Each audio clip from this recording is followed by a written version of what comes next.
Hello everyone, welcome back to the channel. So this is the fifth part of the chapter microorganisms friend of foe, and this is the second part of class 8. So we have to start from the table, I think, which was the disease causing microorganisms table. Yes, some common human diseases caused by microorganisms, and we have done till here. And if you have not seen the previous videos, go check it out on my channel. और हाँ, channel को subscribe करना बिल्कुल भी मत भूलिएगा. तो video को शुरू करने से पहले अगर आपके पास आपकी कोई रफ कॉपी या फिर पेन नहीं है तो जल्दी से ले आइए, क्योंकि कोई भी इंपॉर्टेंट क्वेश्चन होगा तो आप उसे मार्क कर सकेंगे. ठीक है.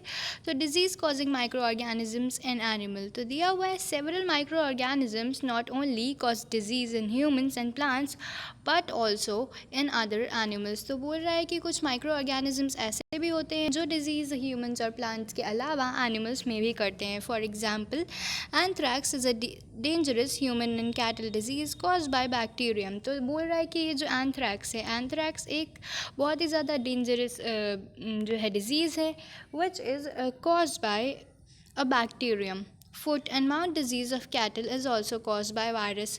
तो ये आपको बहुत ज़्यादा ज़रूरी है जानना कि एंथ्रैक्स जो है वो एक बीमारी है जो बैक्टीरियम के द्वारा जो है बैक्टीरिया के द्वारा जो है वो कॉज होती है, और वो ह्यूमन और कैटल दोनों में हो सकती है.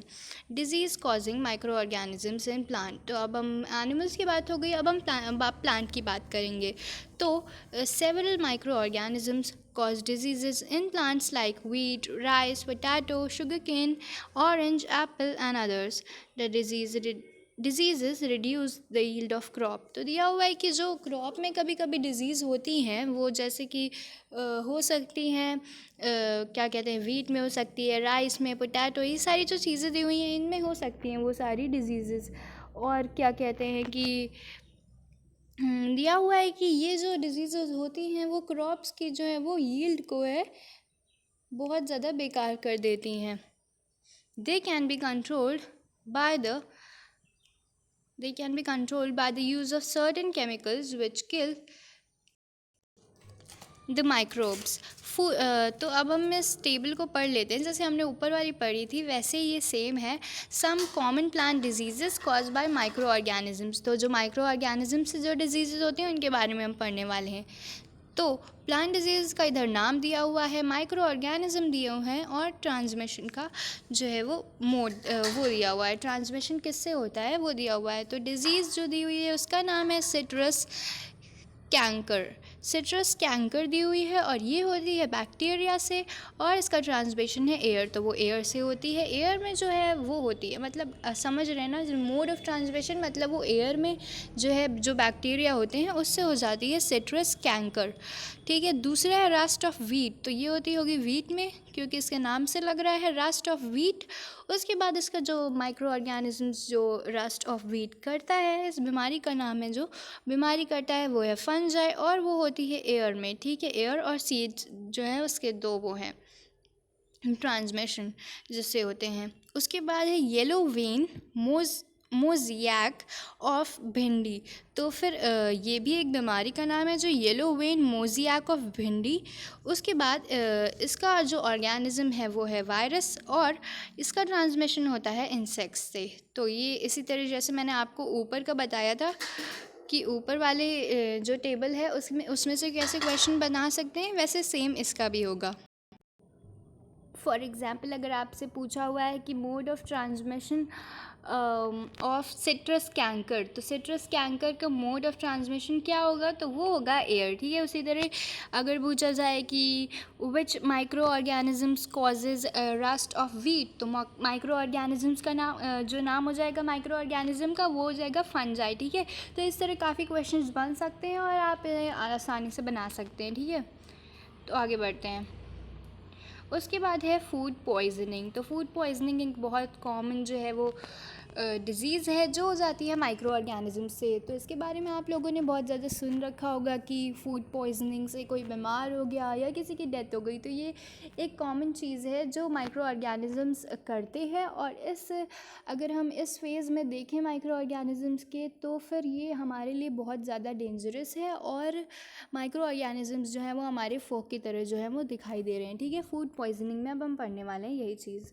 तो बूजो वॉज इन्वाइटेड, एक minute, Bujo was invited by his friend to a party and he ate a variety of food stuff। तो जो बूजो था ना, वो अपनी दोस्त के वहाँ पार्टी में गया, उसने फिर बहुत ढेर सारी वैरायटी के फूड स्टफ वहाँ पे खाए। On reaching home he started vomiting. तो फिर जब वो घर पहुँचा तो फिर वो वॉमिट करने लगा।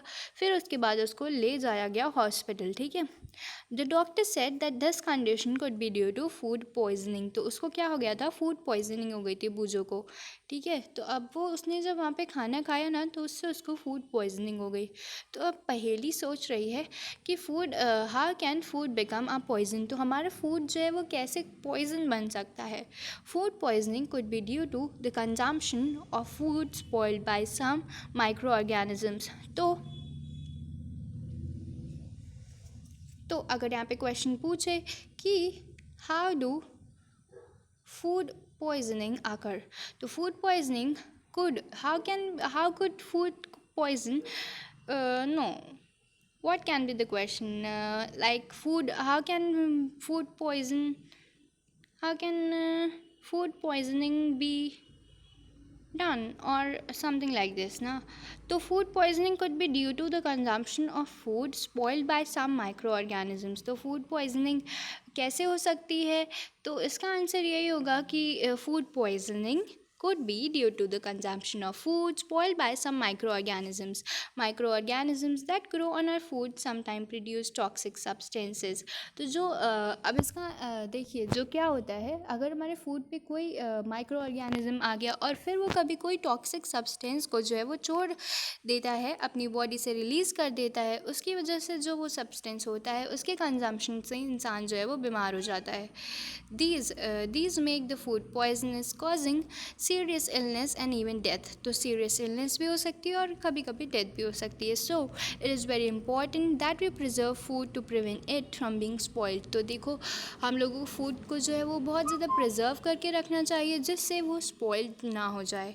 ठीक है, फूड प्रिजर्वेशन। तो in chapter 1 we have learn about the method use to preserve and store food. तो फूड को प्रिजर्व करने मतलब we have learn about the method use to preserve and store food grains. तो food grains को जो है preserve करने के लिए हमने बहुत ज़्यादा मेथड्स देखे हुए हैं चैप्टर 1 में, जैसे कि हम ग्रेनरी उसमें बैग में रखते थे, उसी तरह इसमें भी हम आगे पढ़ने वाले हैं। How do we preserve cook food at home. तो बोल रहा है कि हम लोग कुकड फूड जो है पका लेते हैं उसको फिर हम कैसे प्रिजर्व करते हैं, क्योंकि अगर हम ऐसे ही रखेंगे तो वो ख़राब हो जाएगा। तो वो हम लोग उसको रेफ्रिजरेट करते हैं, उसको रेफ्रिजरेटर में रख के जो है फिर वो अच्छी तरीके से स्टोर रहता है। आगे पढ़ते हैं।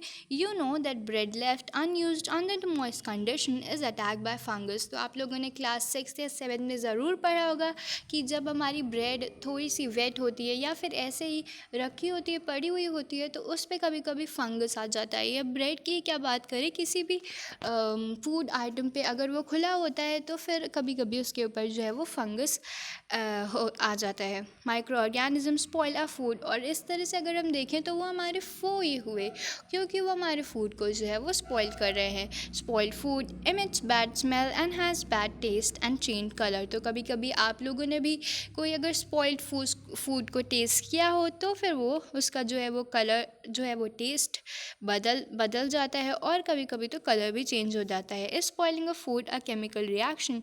तो क्या स्पॉइलिंग ऑफ फूड जो है, जो हमारा फूड स्पॉइल हो जाता है, वो केमिकल रिएक्शन है। तो केमिकल और फिज़िकल में क्या होता है कि केमिकल कैसे हो सकता है कि अगर वो चीज़ वापस क्या आ सकती है, नहीं आ सकती है ना, तो फिर हाँ वो केमिकल रिएक्शन होगा। ठीक है, Paheli bought some mangoes but she later could not eat them for a few days. तो पहेली जो है ना, उसने कुछ मैंगोज़ को बाय किया, ठीक है, वो लेके आई, but she could not eat them for few days. लेकिन वो कुछ दिन तक उसको नहीं खा पाई। Later she found that they were spoiled and rotten.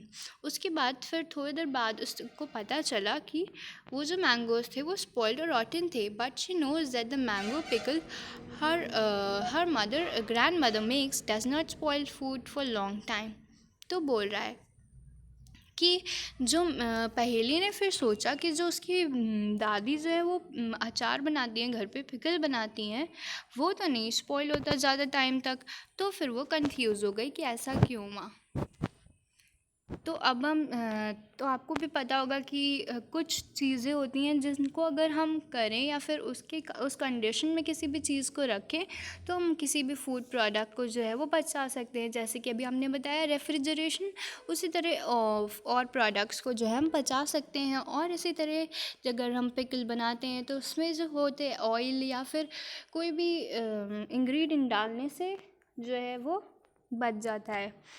उसके बाद आगे बढ़ते हैं कि we have to save it from the attack of micro organisms. तो अगर माइक्रो ऑर्गेनिज़म्स के अटैक से बचाना है तो हम क्या कर सकते हैं, ठीक है।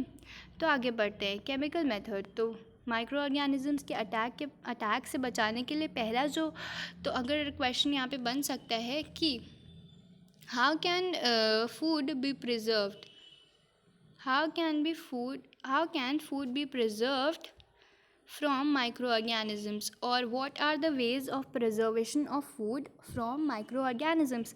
तो पहला जो वे है वो है केमिकल मेथड हम अब पढ़ने जा रहे हैं, ठीक है। Salt and edible oils are common chemical generally use to check the growth of micro organisms. तो जो सॉल्ट और एडिबल ऑयल होते हैं वो बहुत कॉमन केमिकल हैं जो हम जनरली यूज़ करते हैं चेक करने के लिए माइक्रो ऑर्गेनिजम्स की ग्रोथ, ठीक है। Therefore they are called preservatives. तो प्रिजर्वेटिव कौन है? सॉल्ट और एडिबल ऑयल जो है वो एक तरह के प्रिजर्वेटिव है, ठीक है।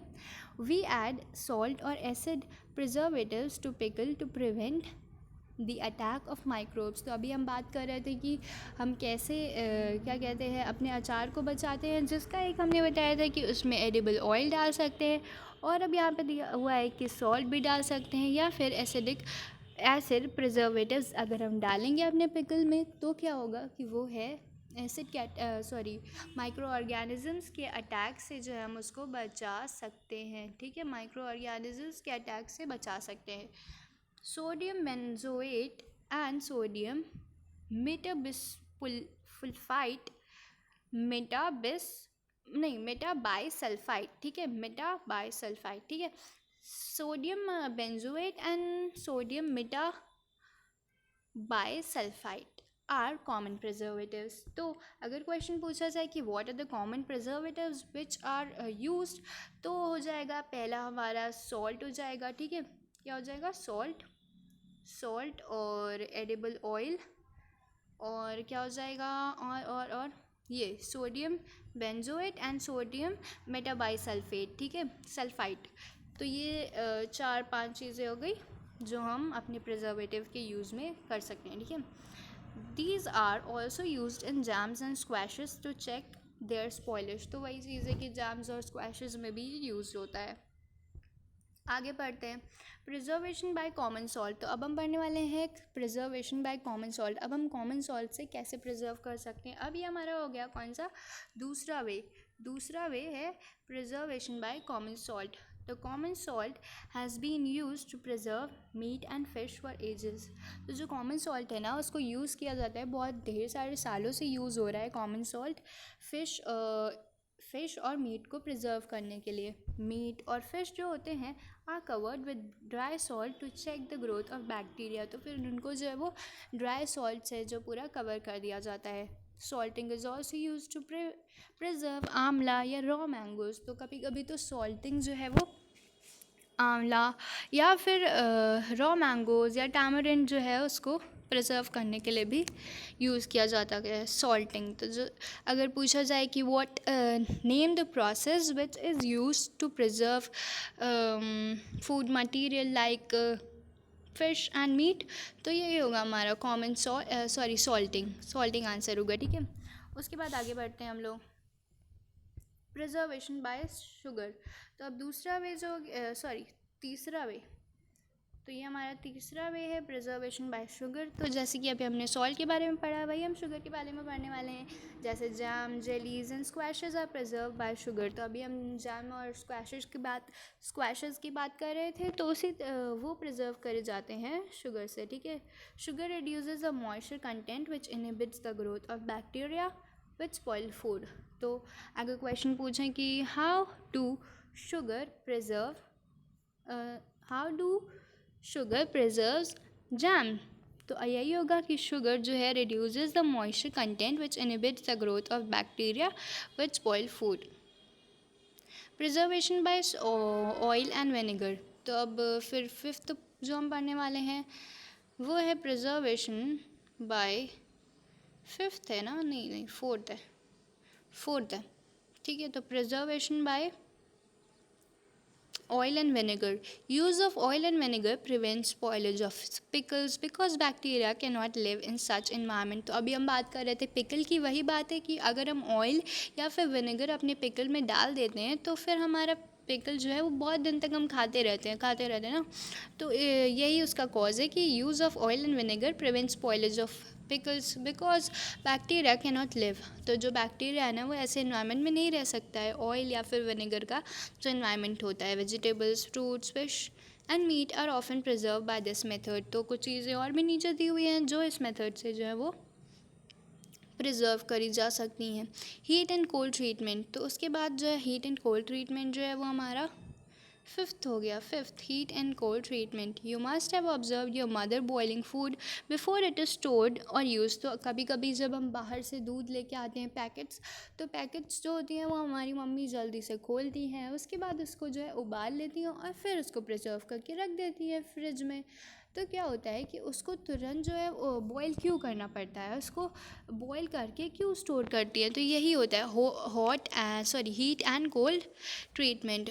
Boiling kills many micro organisms. तो वो तुरंत बॉयल इसलिए कर लेती हैं क्योंकि बॉइलिंग जो है ना वो तुरंत जो है माइक्रो ऑर्गेनिजम्स को मार देता है। Similarly we keep our food in refrigerator. तो इसी तरह अभी हम रेफ्रिजरेटर की बात तो पहले ही कर चुके हैं कि हम अपने फूड को रेफ्रिजरेटर में रखते हैं। Low temperature inhibits the growth of microbes, ठीक है। Why does the milk that comes in packet not spoil. तो जो मिल्क हमारे पैकेट में आता है, जो हम पैकेट में लाते हैं अमूल का या फिर कोई भी मिल्क लाते हैं बाज़ार से, तो वो कभी स्पॉइल क्यों नहीं होता है। तो ये उसका आंसर ये है पैस्चर, क्योंकि उसके बाद क्वेश्चन मार्क है, ठीक है। My mother told me that milk is pasteurise. What is pasteurisation. तो अब बोला है कि पैस्चराइज तो बता दिया है उसकी मम्मी ने, लेकिन पैस्चराइजेशन होता क्या है। तो यहाँ पे पढ़ते हैं, pasteurise milk can be consume without boiling as it is free from harmful microbes. तो जो पैस्चराइज मिल्क होता है ना वो उसको बॉईल करने की ज़रूरत नहीं होती है। Without boiling can be use without boiling, क्योंकि वो फ्री होता है हार्मफुल माइक्रोब्स से। The milk is heated to about 70 degree Celsius for 15 to 30 seconds and then suddenly chilled and stored. तो देखो ये पैस्चराइजेशन में होता क्या है। तो जो फैक्ट्रीज़ जो लगी होती है मिल्क की, तो उसमें होता क्या है, पहले मिल्क को जो है 70 डिग्री सेल्सियस पे 15 से 30 सेकेंड के लिए गर्म किया जाता है और तुरंत ही उसको जो है तुरंत ठंडी में मतलब चिल करने के लिए तुरंत फ्रीज़र में डाल दिया जाता है। तो एकदम से गर्म और एकदम से ठंडा, वही हीट एंड कोल्ड ट्रीटमेंट किया जाता है जिसको हम कहते हैं पैस्चराइजेशन। वो करने की वजह से क्या होता है, जो माइक्रोब्स होते हैं ना, बैक्टीरिया जो होते हैं वो मर जाते हैं, जिसकी वजह से उसको ऐसे भी यूज़ किया जा सकता है। By doing so it prevents the growth of microbe. वही चीज़ है कि माइक्रोब की जो ग्रोथ है वो रुक जाती है। This process was discovered by Louis Pasteur जो थे, उन्होंने पैस्चराइजेशन को जो है वो डिस्कवर किया था। तो explain the process of pasteurisation. तो पैस्चराइजेशन ऑफ मिल्क, ठीक है। तो पैस्चराइज मिल्क तो यहाँ से होगा द मिल्क अगर क्वेश्चन आए कि explain the process of pasteurisation of milk, the milk is heated to about 70 degree Celsius for 15 to 30 seconds and then suddenly chilled out and stored. By doing so it prevents the growth of microbe. ठीक है, यहाँ तक answer है। और अगर एक और question पूछा जाए कि हु डिस्कवर्ड पैस्चराइजेशन, तो इसका आंसर होगा the process pasteurisation was discovered by Louis Pasteur. ठीक है, तो इस वीडियो में यहीं तक हम पढ़ेंगे। आगे के वीडियो में पढ़ते हैं, और चैनल को सब्सक्राइब कर दीजिए जिससे आप आगे के वीडियोज़ को जो है देख सकें।